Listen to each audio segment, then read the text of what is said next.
پرفریب نعرے ہیں عورت کی آزادی. کس بات سے آزادی؟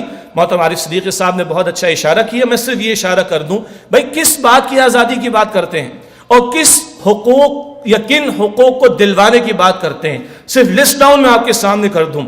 عورت کو تکریم کا حق، مرد کو تکریم دی تو عورت کو بھی تکریم دی. یہ مسیحیت کی بگڑی ہوئی تعلیم کا اثر ہے کہ عورت کو پیدائشی انسان کو پیدائشی گناہگار قرار دے دیا جائے اور عورت کی تذلیل کی جائے کہ وہ اما حوا نے معاذ اللہ غلطی کی اور کروائی معاذ اللہ. اور آج جس عورت کو حالت حمل کی تکلیف برداشت کرنا پڑتی ہے یہ اس جرم کی سزا ہے معاذ اللہ. یہ مسیحیت کی بگڑی ہوئی تعلیم ہے. اللہ نے تکریم مرد کو بھی دی ہے عورت کو بھی دی ہے. انسان مرد بھی ہے عورت بھی ہے. جینے کا حق بھی عورت کو عطا کیا گیا.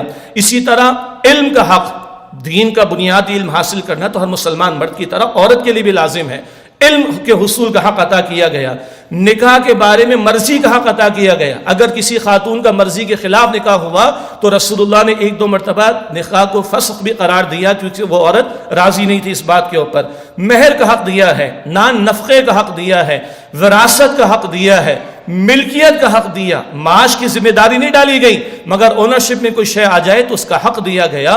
کہیں وہ انویسٹ کر دے جو اگر ریٹرن اس کو ملتا ہے یقیناً حلال اگر ہو تو اس کا پورا حق ہے کہ وہ اس کو اون کر سکتی ہے.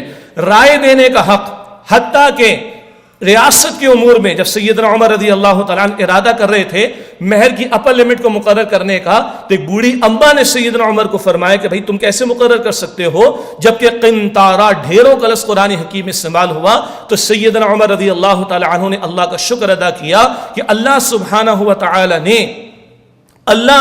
تعالیٰ نے کا شکر ہے کہ جس سے عمر کو ایک بوڑھی اماں کے ذریعے دین سکھا دیا. اس سطح پر بھی رائے دینے کا حق. اب اور کس حق کی بات ہو رہی ہے؟ پرفریب نعروں کے ذریعے سو کالڈ وہ کہ جو عورت کو باہر نکالنے کے بعد مسئلہ کیا ہے؟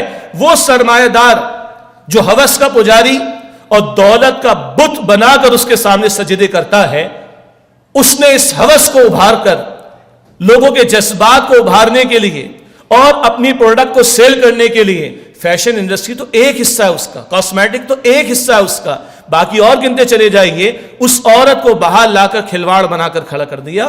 اور پھر ہوس کے پجاری کس طرح اس عورت کو استعمال کرتے ہیں. بھائی تم نے کپڑا بیچنا ہے کپڑا بیچو، عورت ہی کہہ رہی ہے کپڑا بیچو عورت کو تو نہ بیچو. گاڑی بیچنی تو گاڑی بیچو، عورت کو بٹھا کر بیچنا ضروری ہے بونٹ کے اوپر. اریزر اگر مرد نے استعمال کرنا ہے تو عورت کے ہاتھ میں دے کر بیچنے کی کیا تک ہے آخر؟ مسئلہ کیا ہے؟ یہ ہوس کو ابھار کر اور اٹریکٹیو بنا کر پیش کرنا. اس کے بعد عورت رہی کیا؟ وہ کھلواڑ بنی، وہ جناب تماشا بنی. بلکہ میری اہلیہ نے کہا کہ ٹاپک تو یہ ہونا چاہیے عورت مارچ 8 مارچ سے ہو رہا ہے غالباً، ایسے ہی جی آپ لوگ علم ہے نا جی، عورت کے نام پر عورت کا تماشا. بھائی کس حق کے دلوانے کی بات ہو رہی ہے؟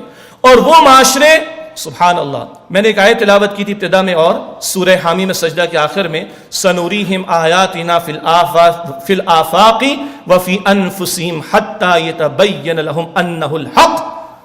بڑی گہرائی اس آیت کریمہ میں اللہ فرماتے اس کائنات میں آفاق میں اور ان کی جانوں میں ہم اپنی نشانیاں دکھائیں گے یہاں تک کہ ان پر واضح ہو جائے گا کہ اللہ کا یہ کلام برحق کلام ہے. اس کلام نے اگر مرد کو قوام قرار دیا، اس کلام نے اگر عورت کو حجاب کا حکم دیا، اس قرآن نے اگر حیا کی حفاظت کا حکم دیا، تو آج آپ دیکھ لیجئے وہ معاشرے جہاں دل فریب نعرے لگا کر بلکہ پر فریب نعرے لگا کر عورت کو باہر لا کر کھڑا کر دیا گیا، جو لفظ بھی استعمال ہو گیا کہ بالکل فری سوسائٹی ہے.